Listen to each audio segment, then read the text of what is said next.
A big thanks to our sponsors who make the pudding possible. The American Camp Association of Illinois is made up of nearly 289,000 members, volunteers, campers, families, and professionals who believe in the power of camp. They work to disrupt the effects of poverty by providing fundamental services for children and families and learning opportunities for camp professionals. Learn more about ACA Illinois by visiting acail.org.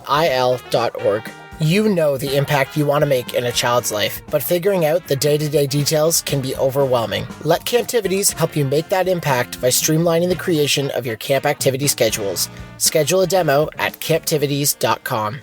Welcome to the pudding. The sweet proof of research to back up what you know about camp. Hi, I'm Dr. Mandi Baker, and my pronouns are she, her. And I am Travis Allison, he, him. Today we're going to explore how we can be better at hiring good camp staff based on the research. Mandi, this topic is really relevant to people. It's something that they are very aware of, very stressed about, etc. And so I wonder for us, if we can, based on the research and all the work that you've done and the stuff that you learn all the time, all of the things that you're reading, who are the camp counselors right now? What do we need to know about this generation of people that we want to hire? Sure. It's important to have a good sense of who you're working with every time you do a piece of work. When I talk about it in my research world, we talk about audience when we're writing a piece of work, a piece of research, or when we're writing for public or audience, we just constantly say, who is it, who is it, who is it? There's, in fact, a whole world of research about user design. And when it comes to camp counselors, knowing who our hiring pool is going to be made up of, and by knowing them, we're not talking necessarily about like individually profiling these people, but knowing as a population, what are their drivers and motivators? You know, what are the things that get them up in the morning and out of bed, and what are going to be the things that draw them to working in camp environments? So we're mainly talking as a broad group about a generation. Sure. We're talking about millennials, or known as Gen Z. There's tons and tons and tons of research about this group of people. From a sociologist point of view, we often talk about eras of social interaction and the phenomena, the motivations and drivers at any given time. So a couple of important things to try to keep track of when we're thinking about this group or this actual social environment in which people are working. The first is that they are people who have been preparing to work in a society that is changing and a workforce that is changing faster than they can anticipate. Yep. And that by itself has a lot of anxiety, a lot of, oh my goodness, I don't know what's coming. But it also seems to have developed a strong sense of, I don't have quite the right words, but protectiveness or intelligence about choosing where they want to work and the value to themselves in terms of working there. Yep. Sometimes this gets accused as being egocentric. Or not being terribly community-minded. There appears to be a less drive to be a citizen and to be contributing to a group or to a social environment. But Isn't it weird how when civilization lets you down, you don't want to invest in it so much? Supporting civilization. Yes, but then it's got its chicken and egg, right? Yeah, so the more people withdraw from civic life, the less people volunteer, the less people enter into social relationships believing the best in everybody. The worse that the more it falls apart, and the more I would say unsafe and unstable life feels to folks. Totally. It's partly, one of those mental health strategies is to do acts of random kindness to other people because it helps you get outside of your head and stop worrying about yourself so much. Yep. It also helps you recognize that even on your shittiest day, you have something of value to offer somebody else. Yeah. So it is one of these chicken and eggs, unfortunately, but it's a strong theme that runs through this generation and how they think about work and how they approach the ideas of work. And they're looking out for themselves. Here's what's really fascinating about them looking out for themselves. They are looking out for themselves in terms of the value of experience and the relationships they'll build as much as a transaction of economics. So yes, they want to be paid what is so cool. And I think this is part of I think it's often positioned as a paradox or a contradiction. Yeah. This is a group of people that are actually quite activist in terms of social justice, but then they're equally accused of being egocentric. And Right. it's like, hang on. Actually, it's that they're basing their decisions on a set of criteria that's different than perhaps baby boomers or Gen X's before them. And part of that is because they don't have a sense of being able to trust that society's just going to catch them and that's Right. just going to pick them Yeah. up. That they've been let down by, in some ways, systems of politics and governance. They've been let down by systems of civility and civic participation. And so it's rather than seeing these things as, dichotomous and sitting opposite, they're actually two sides of the same coin, which is they're moving into an unstable future. They're anxious about that. And so they're going to be strategic about making choices that are going to support them and what they see as valuable. And what they see as valuable is not uniquely money, although let's be honest, we're living in an age where a lot of these people know that they probably can't afford a house. So making money is an important piece of the idea of security and stability. So they're trying to build that. They're trying to build stability in a very unstable social environment. But they also are the type that will be looking for value in terms of all kinds of capital, social, cultural, symbolic capital, all these different kinds of capital. And when we say social, that means like networking is kind of the brutal word for it, but relationships of value and benefit, mutually value and benefit. So when we're talking about this group, the reason why we're talking about some of these motivators and drivers is it means that when we're trying to recruit them, we need to be appealing to those value sets, those motivators and drivers, and not keep relying on what worked for us. And by us, I mean whatever generation you come from, if it's not Gen Z. It's recognizing that what motivates and drives a baby boomer and a Gen X is different. Thematically, they're just different concepts. Neither better or worse, just different. And often we operate with those assumptions in our head that are so strong we take it for granted. So we kind of have to go back and go, okay, what is it that really is valuable?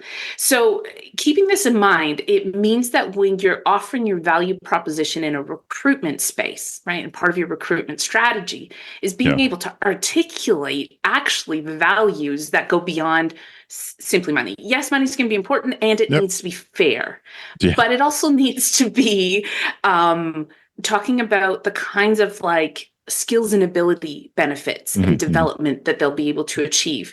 It's giving them language and a way to articulate those skills and abilities in a way that's going to help them position themselves for future professional work. And there's lots of research and some in particular that really highlights that most people that work at summer camp will, as a seasonal during their high school, university years, have absolutely no intention of working there professionally as a year-round or permanent job. So this is one of those like misnomers. It's a bit like people going to university thinking that if I get this degree, I'll get this profession. And that's not quite how it works. And I talk to my students about that when they come in my classes fairly early on.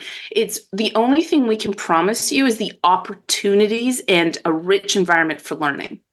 If you guys don't do the work to put it into your brains, however that mystery works for each individual, and it is quite different, intelligence works so different, then you don't walk away with anything. But if you do the work and you are able to put that education in your head, then you will have the market advantage. Yes, a qualification that speaks to that, but those skills and abilities that allow you to problem solve in complex, unpredictable environments, critical engagement. These are the university ones.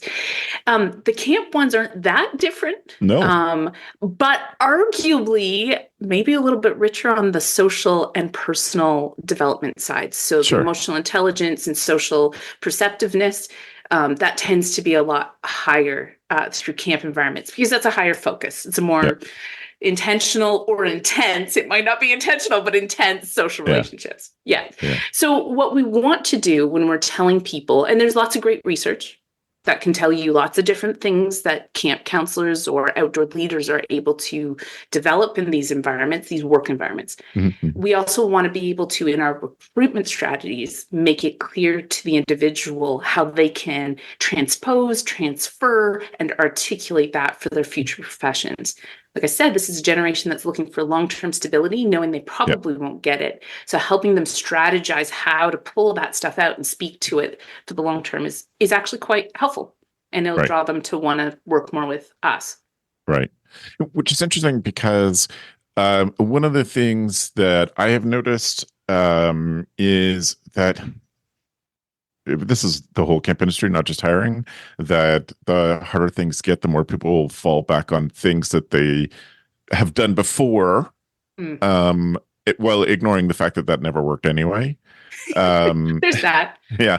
I mean, it didn't have to work as hard then as you need it to work now. But one of those things is people advertising camp jobs is come and spend a fun summer in the sun.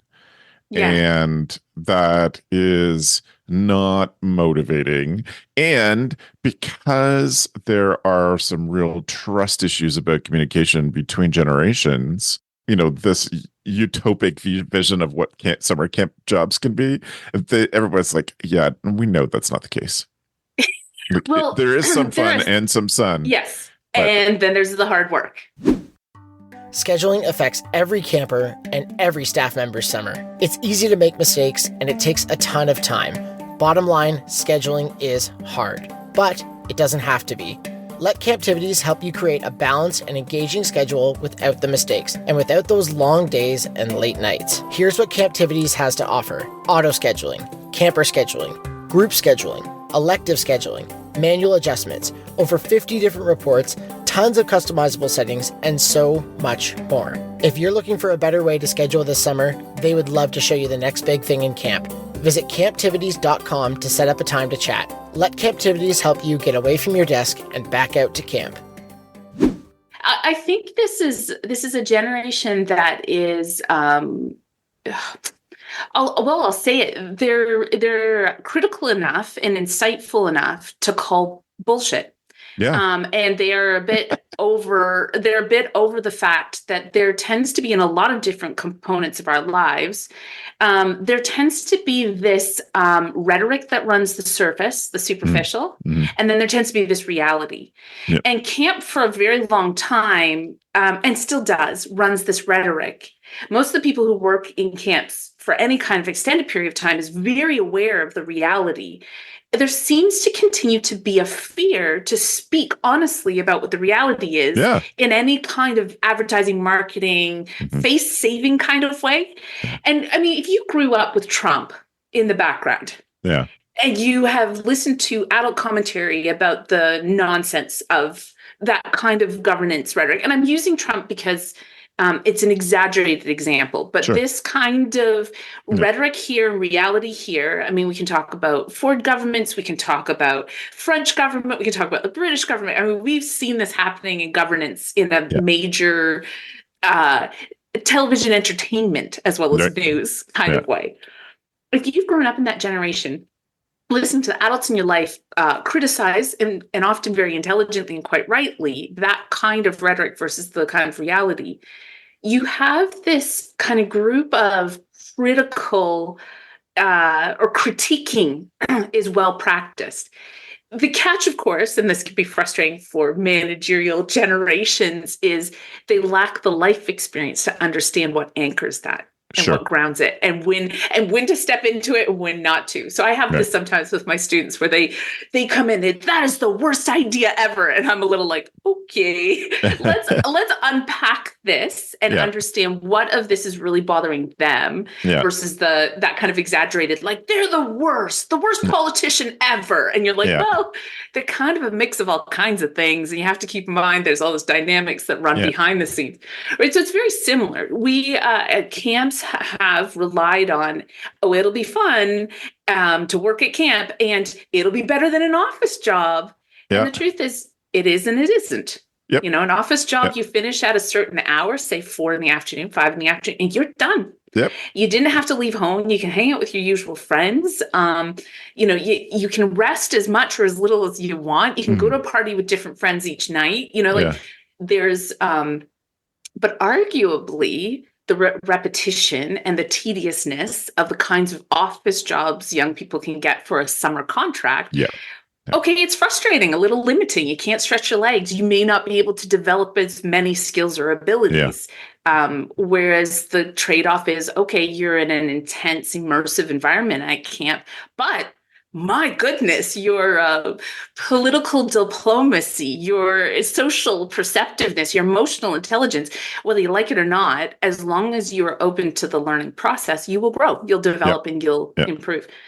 So the other problem with the whole idea of it's fun in the sun, it's a bit of a 17 or 18-year-old's perspective. And we seem to be, as 40, 50, 60-year-olds, advertising the 17-year-old perspective. I think it's okay to share the 40, 50, 60-year-old perspective of it's challenging. Here's where the challenges lie. Here's the reward. Here's the potential for development. And I think the other part about the fun in the sun, it has been used for probably a century, a century, not a whole heck of a lot more. And I can talk historically about it to justify poor remuneration and not necessarily the greatest working condiends, no privacy. You get to hang. Like I have two kids, and I can't wait for them to go to bed so I can have a little moment where it's like, let alone 8 kids, and I don't sleep in the same room as my kids. Like, you think about the summer camp experience. It's intense, and most parents wouldn't even say yes to that. Right. So. Yeah, I think this is a generation who are disenfranchised by the idea of BS. And who will actually be more interested in working with a camp who is honest and genuine. And arguably, if you're being genuine about here are the challenges, you would be sitting there with and here's all the strategies we have for supporting you through those challenges. Or we've seen these challenges for decades. This is what we've developed to see people through. Right. All right. So if we understand their motivations and drivers. Have we talked enough about that? Is there more you want to say about what motivates them or even how we appeal to we're going towards the work that ACA is doing so hard right now on Project Real Job. Yes. Is worth talking. We acknowledge that all of the work they're doing and how well they're doing it. Is it worth talking about how we just talk about camp so that it's more appealing to work there? I think being real and being honest is the first and probably foremost. And then I think the real and honest also should be equally paired with what are the realistic expectations of skills and abilities that you'll develop that are going to be not just useful, but sort of market advantage when you are applying for your first professional jobs, whether that's straight out of university or straight out of high school or some varying degree of post-secondary education or not. It's being able to be clear about the opportunity to develop those wanted, desirable work skills for future profession. And here's this is maybe the irony. This thing's been bouncing around in my head for several years, maybe a decade at this point, is there's been multiple reports, including a significant one out of Deloitte's in 2017, talking about future skills and employability and what skills are going to be necessary, required, essential beyond and into the future with technology and digitization of jobs, automation of jobs happening. And what we can automate right now and digitize, the things we can do that with tend to be rote, technical, practical. We haven't been overly, as a society, successful at replacing social and emotional intelligence and interactions in relationships. Look, this is early days. We're testing out some new ideas. The American Camp Health Association is testing out digital empathy as a tool, which is kind of a fascinating idea. Yeah. Totally. Yeah. But they're using it as a screening tool, as a way of anticipating camper needs is the way that they're currently using it. So, I see that and I think, I can't wait for the data. Get me the data. I want to see how this works.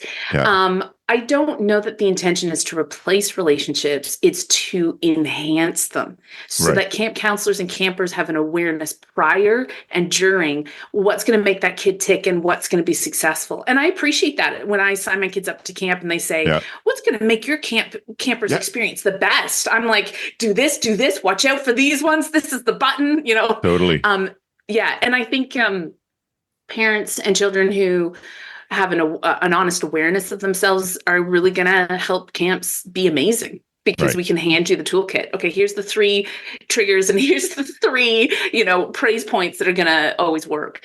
Yeah. So, what we know, though, is working at camp gives you opportunity to develop a lot of those personal interpersonal skills and abilities. Yeah. And it does it in a live learning environment.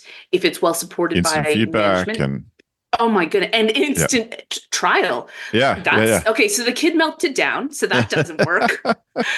We'll try it again. They didn't melt down so much this time. So 2 things have happened. You got the feedback of how to be successful, and 2, you learned this idea of like success is not a hit the button or not. Success is scaffolded. It's a process of building and building. Yeah. So there's all these amazing things. These skills are desperately needed in the world and will survive technological evolutions for a much longer period than, say, a technical skill. Yeah. We used to belay. Now you can have automatic belay devices. Like what I'm saying there is technical skills can often be replaced, even in a camp environment. So what we're doing is actually future-proofing. That's one of the words. And when we're speaking to, when we're recruiting and when we're training and when we do our performance appraisals and we're doing performance management steps, when we do the exit interview, whether that's, at the end of camp, a couple months after we get a chance to breathe, this at each touch point in what would be a traditional HR or human resource management, these should be the conversations. Okay, where do you think you can take those skills in the future? How would that help you with your future profession? You want to be a doctor? Tell me about that. How are you going to use this ability to question and listen in a diagnostic situation? Or you want to be a social media influencer? What did you learn about an entire camp community that helps you to be able to speak in a way that's engaging on a social media platform? Yeah. If you can't do it with 200 people in a live environment, you're going to have a hard time doing it with 200,000 in a virtual environment. Yeah. So, regardless of the career aspirations of the people who join our staff, what they're doing there is a really amazing training ground, like you said, and an instant and it has its natural feedback. Even I'm always hopeful that management will do an amazing job of supporting and talking to their staff and helping developing them. But I get it. Camp, let's be real. Yeah, really hopeful. Camp is busy and intense. The good news is the feedback is already going to come. Yeah. The difference is you're helping your staff process feedback and make sense out of it. So it doesn't always that part doesn't always have to be instant. What you want your staff doing so you can recap is maybe jotting a few notes down each day. What worked, what didn't work, one a day. And then you see them in a week rather than expecting management to be on it every second of every day. Anyways, the point of all this is to say that when you're hiring all the way through all the HR touch points, this conversation of your future proofing, your employability, which is your ability to be employed in the future, no matter how uncertain. And guess what happens when you do that? You build confidence. You build a sense of self-efficacy. The staff actually start to feel this sense of, I can influence the world around me. Yeah. I can have I can't control the world, but I can respond to and survive. And so it builds this kind of confidence. And guess what's easy to hire? Confidence. It's amazing. Confidence gives you the ability to take risks. Confidence gives you the ability to fail. Confidence gives you the ability to hope and be optimistic and try again. And those are the kinds of people we want to hire into uncertain work futures. Do you have some new leadership team members this summer and a full plate of to-do list items? Let ACA Illinois and Michael Brandwine help. Send your new and returning leadership team members to the annual and globally popular Brandwine on Superstaff Supervision, the quick course on outstanding skills to coach, motivate, and bring out the best in staff. This virtual training brings all the creativity and toolbox-filled techniques that Michael is known for, but without having to pay for travel. This May 17th, leadership team camp staff from around the world will gather virtually to be trained on the 6 essential things that leadership team members must do every day to encourage, coach, and lead camp staff. Learn more and join us at acail.org/Michael Brandwine. Hurry, early bird ends April 1st. There's a couple things that float up for me on this part of the, how do we talk about the value to them of this and how do we find them? one of the differences for me for camp work versus office job is that hopefully in most camps, you have the ability to have some input. So if you go to an office job and you're getting coffees and making copies, then you don't get the same kind of input as you hopefully do at a camp where you can put up your hand and say the thing that you're naturally inclined to and use that power of perception of the world. The other thing that you're talking about, an older research paper, IBM came out with a paper about the impact of AI this fall, and it was the same things that the skills that are not going to be as necessary include all the ones you said before, but anything also within any form of evaluation is a degraded skill in an AI world because the AIs are probably able to do that. But the things that people and businesses will be looking for that we can communicate, problem solving, leadership, communication, working in a team, creative applications of the things we've learned. And all those things are all stuff that we can also sell and search for. This is a whole topic, I understand, but I wonder where we or how we get to, it's like, how do we see the people who have the potential for this or are willing to do the work to become this kind of leader? Because we might be hiring 15, 16-year-olds. Some camps do. Most camps are hiring 18-year-olds and older, but still, even then, we need to see potential in people. So that's a whole big topic I don't want to spend any more time on. But I want to ask one more question before we sign off today. It's really quite relative to that. How do we screen for it? Where do we know all of the things, we understand the potential that could be realized with time at camp and time with responsibilities, but how do we screen for it? How do we find that out? Well, like you said, this is a huge topic of recruitment. Where do we find them? How do we find them? How do we engage them? And then once we've done that, how do we pick through and find the right people? Like you said, a parking lot, maybe that's our next episode. We'll talk more about that and come back to it. Yeah. I think from my perspective, you use the right word, which is the idea of potential. No. So, especially when we're hiring younger folks, they have less evidence because they have less experience. They can't tell you about a time where they led a group because this might be the first group they ever lead. Well, first job. Yeah. Right. Yeah. And the interesting part is camps take risks all the time hiring first jobbers. This is kind of what we do. And we take those risks based on our assessment of potential. Of their ability, their openness to learning, which involves the ability to take criticism and make something constructive out of it. And criticism, I don't mean destruction. I mean constructive feedback. Can they absorb that? Can they make sense out of it? Do they respond well to it? So this potential is about an ability to learn. And I think when you meet folks that have closed off to the opportunity or the option of learning, you're going to be hard pressed to have them in your camp environment. And it doesn't matter how many lines on their CV they have. If they are not open to that ability to learn and to learn on the fly and to problem solve on the go and to the willingness to take a risk and screw it up, because we know that we can't always get it right, especially when we're working with humans, kids especially. They're a little bit like, oh, I didn't see that one coming. Great, cool. We're having a meltdown and I'm going to have to sort this out. So I think that's kind of, you set your criteria of what is potential.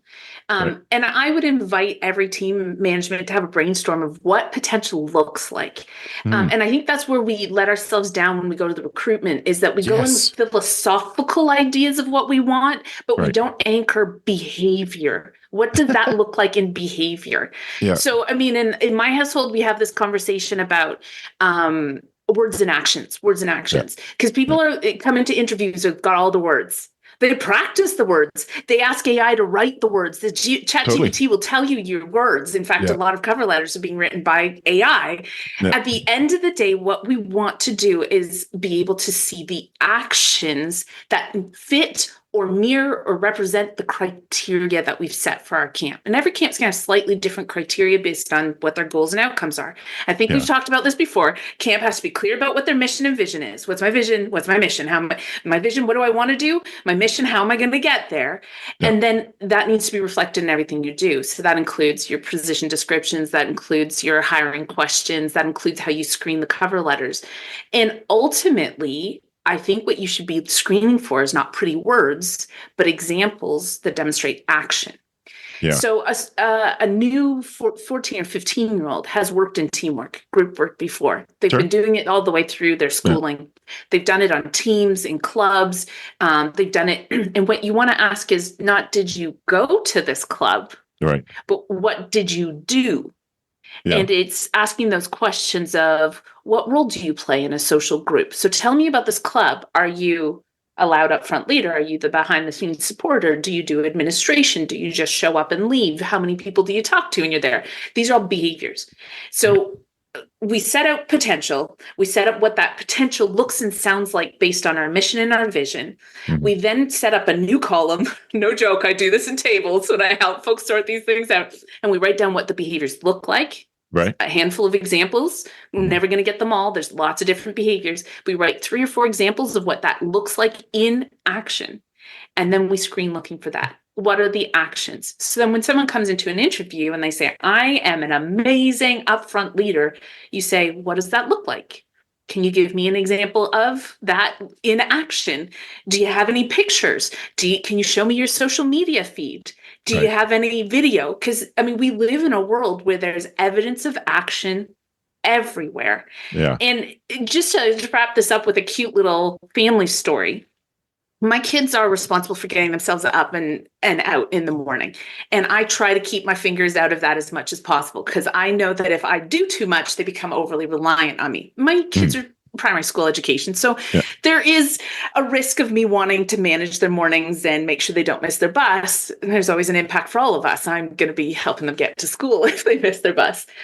But when my kids, and especially my youngest, go, yeah, I had breakfast, I'll go, I don't see any evidence. What do you mean? Well, if you actually did the thing you said you did, there would be a dirty bowl on a counter in a dishwasher. If you did the thing you said you really did, there would be crumbs or milk spill. There's evidence of our actions. And we live in an age where this generation actually records a lot of the evidence of their actions. Yeah. So the cool part about it is that we should be able to ask for evidence of action and they can provide it. Right. You might have to steer them towards it, be a bit creative. Sure. Do you have a picture? Do you have and then you will be able to put all those pieces together, potential and action together. Right. That is a perfect spot to put a pin in this episode, Mandi. Thank you for sharing all of these things and giving us so much to think about, but also hope. I think this is a hopeful discussion that we can do it. It's just you just have to have a camp professional level of intention with this to make it to make it work, and it can't be a thing that you can shortcut. But you're doing it in all sorts of other things. I think you can do it here too. Yeah, absolutely. Yeah. And this is the cool part or the contradiction. We're really good at growing personal character, interpersonal strengths in other people. Right. So we should be able to apply it to ourselves and to our staff and do it, and do it in a fun, hopeful, even play-based way. Right. Brainstorming with other people about what potential looks like, that can be a lot of fun. Yeah. Yeah. Absolutely. Thank you. If people have questions, follow up, how do they get in touch? You can get me at getlamped@gmail.com. I do have my website up. It's Lamped Research if you want to find that email again, if you just couldn't tuck it away in your brain that quick. LAMPED. That's the one, at gmail.com. Yeah. Thank you, Mandi. I appreciate that. If folks have ideas for suggestions, we'd be grateful if you filter that stuff through me, and I'll pass on to Mandi, and she and I'll figure out how we're going to talk about it, etc. And you can do that at travis@gocamp.pro. And folks, if you didn't know, now you know.